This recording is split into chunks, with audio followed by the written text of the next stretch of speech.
I'm Gershon Cohen, co-founder with Michael Fishback of Earth Island Institute's Great Whale Conservancy. Michael spends 2 months in the Sea of Cortez every winter, photographing blue, finback, and humpback whales to help track these magnificent animals across our oceans while observing their complex behaviors in the wild. On Valentine's Day in 2011, Michael, his family, and a few friends were presented with a rare opportunity, a chance to save the life of a humpback whale. Their efforts were captured on film. Here's their incredible story. Yeah, you definitely want to video as much of this as you can. Because I am. is, we need to use this to help these animals. On Valentine's Day, while plying the waters of the Sea of Cortez, I came upon a young humpback whale that appeared to be dead. We floated next to the whale for several minutes, but we saw no signs of life. How old is this whale? Suddenly, the whale rose slightly in the water and forcefully exhaled. I decided to ease into the water with my snorkeling gear in order to assess the situation. Yeah. I quickly discovered the whale was severely entangled in a gill net of the type used by local fishermen. As I swam alongside the animal, our eyes met. There were no words we could share, but I wanted to let the whale know that we were there to help. It took some effort to stay focused given the great emotion of the moment. The sight of this large and beautiful creature trapped and so close to death was almost overwhelming. And I must admit I was a bit scared because I knew the whale was frightened and fatigued, but could still kill me with one panicked movement. The situation was indeed bleak. The tail was entangled in so much gear it was weighted down a full 15 feet below the surface. Both pectoral fins were pinned to the side of its body, and the nylon gill net went all the way up the whale's back, forward of the dorsal fin.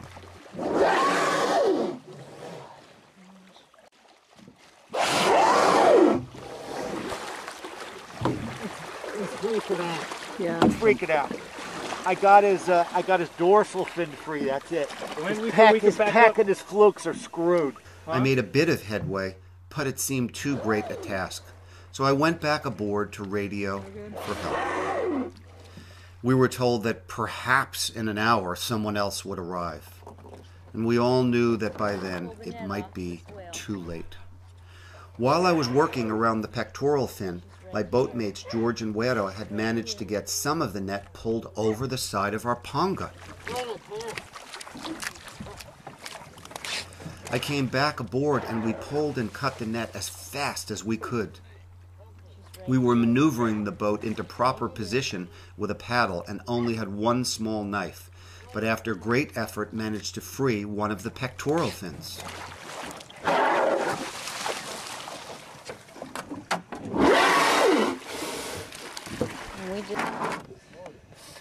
Yeah, he knows what's going on. He knows what we're doing. He's got to be able to breathe too. Oh no, she's right here. Right on both sides. I'm going to paddle again. I'm going to paddle this around.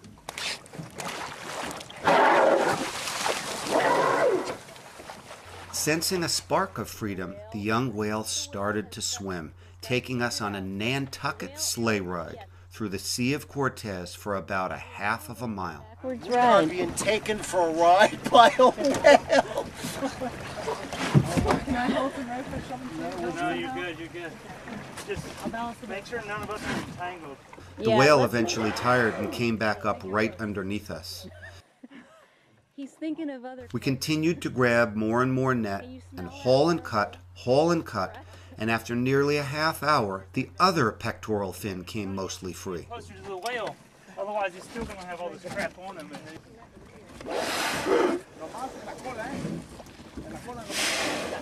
And when the whale tired, we began cutting the net off the powerful tail fluke.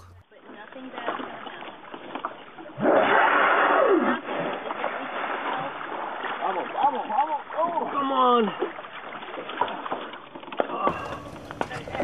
Oh my God, the fluke is upside down now. Oh really? She's trying to sound. Watch out, watch out, watch out. Let it Hold it. No. Grab that pipe, grab that pipe.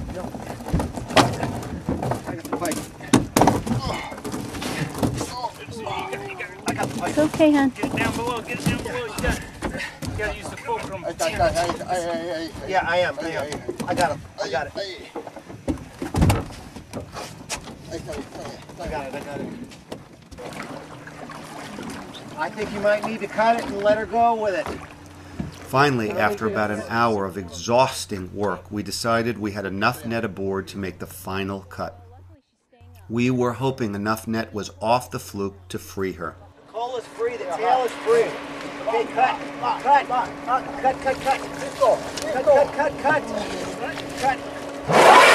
Keep going. Come on, keep going. Oh, it's so close. Cut right here. Pulling it off. Did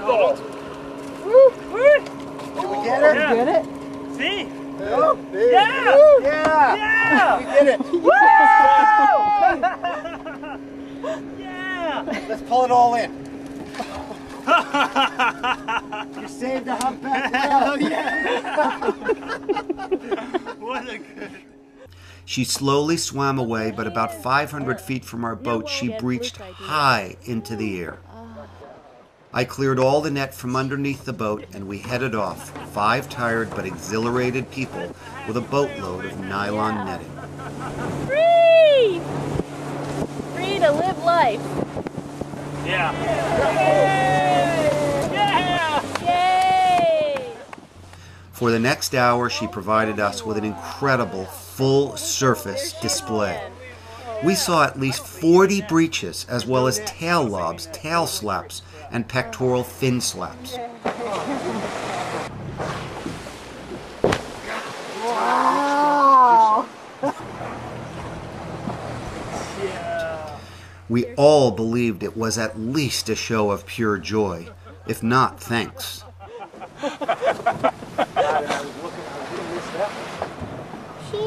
Mommy, I know what she's doing. What is she doing, hon? She's showing us that she's all free. Yeah. I think she's showing us a thank you dance. I think so, Galen. We followed her for about 4 miles over the next hour and said goodbye. Needless to say, we were all proud and thrilled that we saved this fantastic young life. It was an incredible experience that none of us will ever forget. Okay, I got a little bit of an ID. Did you here. get a little ID? Okay, now we're going to get a breach. Michael, I'm on a movie. It's all right. We're going to get a breach, so I'm just getting... The Great Whale Conservancy was launched in 2010 to advocate for the great whales. They need our help and protection to survive. To learn more about our current efforts and find out how we can work together, please call or email us and visit the Great Whale Conservancy website.